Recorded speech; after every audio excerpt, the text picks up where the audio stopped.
we've all been in those situations where you know you're not in the team, but there's only one way you're going to get yourself in the team, and that's doing things in the right way.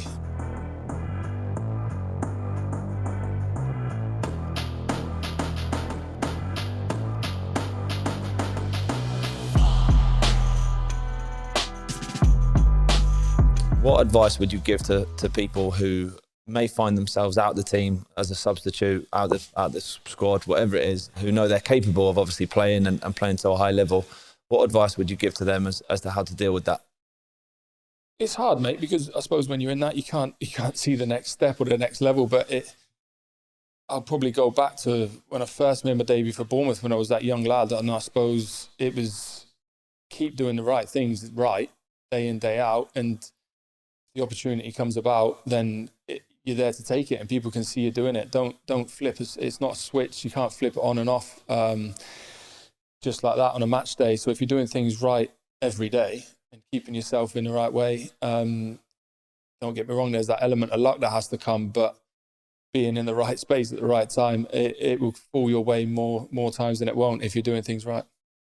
I know you've touched on it there at the end of that season. Obviously, you end up with an ACL injury that keeps you out for a period of time. How difficult was it being so important to that team at the time? Obviously, that when I can remember watching you be promoted on the telly, the guys are celebrating on the pitch, and out you come on the crutches with the knee brace on. How difficult was that period of time where you're involved, you're an incredibly big part of what's happened, but you can't possibly enjoy it as much as what other people are doing? It's so true, mate. I think you did feel a big part of it. You felt a big part of the club and what we'd achieved. But on that day when you get promoted, you're not part of it, and you've not got the kit on, and you're not part of the celebrations. Although I tried, like you said, I was hobbling around the pitch on my crutches a couple of weeks after surgery, which probably wasn't the ideal thing to do. But it was.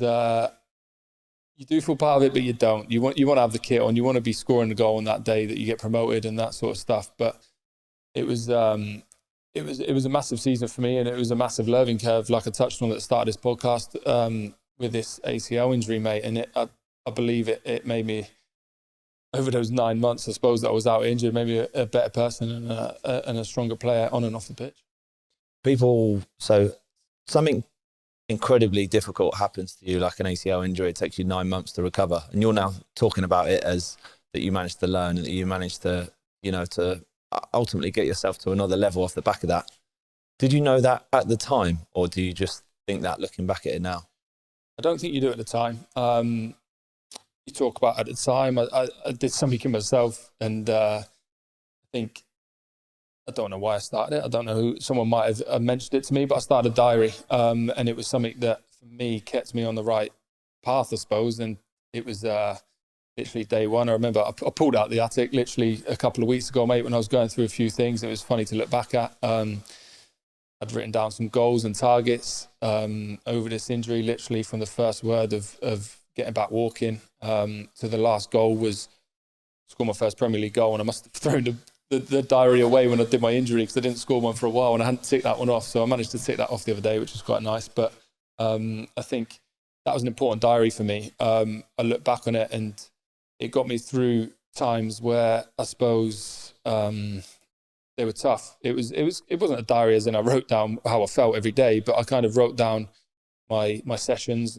and what I had to do for that day and whether I had a day off or not. And you know what it's like, mate, when you're stuck in the gym like this and lads are going out training. And I'll always remember we got promoted when we had luck of the fixtures. We had Chelsea and Jose Mourinho and all those big boys were turning up on the first game of the season. And I felt like I'd been part of the club that had earned promotion and deserved to be there, but I was not part of it. And I was very much still learning how to walk basically again, because when you're out with an ACL injury, it's tough to get back to those stages. And remember the boys going out last week of pre-season, getting ready to play Chelsea at home on the Saturday, and you're not part of that. And that's why you play football. That's why you do it, to play in these games. And I wasn't part of it. So that was a tough time. But I go back to my diary, and when you're in those tough times, you'd look and think, I've not achieved much this week. It's been quite a slow week. But you might go back a week or two and see that I was only doing, 3 sets of the 3 squats. But this week I'd actually got up to 6 reps or something. And there were the tiny little markers that would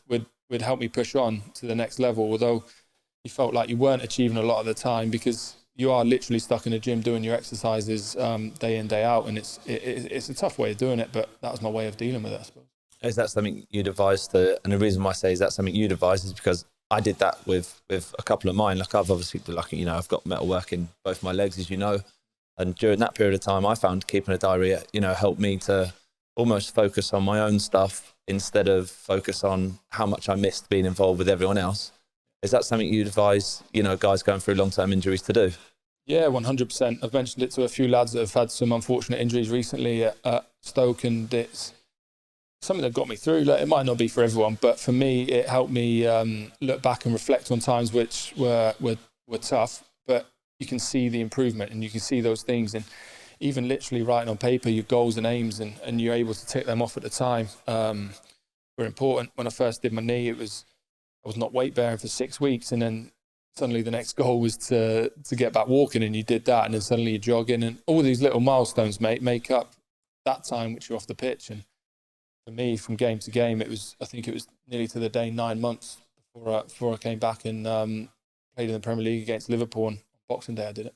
So you've gone from being promoted in a championship team where, I know that you were performing at an elite level, you were really fit at the time, but the Premier League, as far as I can imagine, obviously not from having experienced it myself, the level of fitness again is much higher. How did you actually get yourself, not only fit, but fit to a level now that you were able to perform in the Premier League? Yeah, it's funny you say that, because hindsight is another thing on that injury. And for me, I'd done 9 months, and I say 9 months because I kind of used that as a milestone, that I came back from the day I got injured to the day I walked back on a pitch and came on against Liverpool. But for me, looking back, although I played quite a few games in the Premier League that year, I wasn't right. I wasn't myself. I wasn't fit. I wasn't. My knee wasn't right. There were a lot of issues still, and I think, although it was 9 months, I'd probably say to the following pre-season, I had that under my belt. It was a good 18 months till I felt back to myself again and back to the player I probably was the previous season in the Championship. So it was a big chunk of my time that was dedicated, I suppose, to getting my body right and getting my knee right. So can you give us an insight into the sort of stuff that you were having to do to, because I can imagine, just as you've said there, touched on in your diary, different gym exercises, squats and mobility and that sort of stuff. But when you were able to get back on the pitch, what were you doing? Like, what did a normal sort of day look like for, a Sam Vokes trying to get back to a level to play in the Premier League? What did that look like? Yeah, well, like I say, you've got the structure around you, and you have the physios and the support staff and the sports science. So they build sessions for you to get you up to a level where they think you can go and play. But for me, I say 9 months, probably at 6, 7, I was probably ready in myself to play a game. They structured it really well. So I remember looking back now, and it was frustrating because you feel like you're playing a game and you're ready to go and get used to the first team, but you're nowhere near that point yet, because for me, I played reserve football, so it was literally ticking boxes, mate. I remember I had to tick off 45 minutes, I had to tick off 60 minutes, another 60 minutes, 75, kind of as pre-season goes now, but you're building up to that 90 minutes. And it was probably a good 5 or 6 reserve games before I got to that 90-minute mark, where I probably declared myself fit at that point, and ready to back training with the first team. You dripped in and out of first team training to manage yourself and manage your knee and your body, but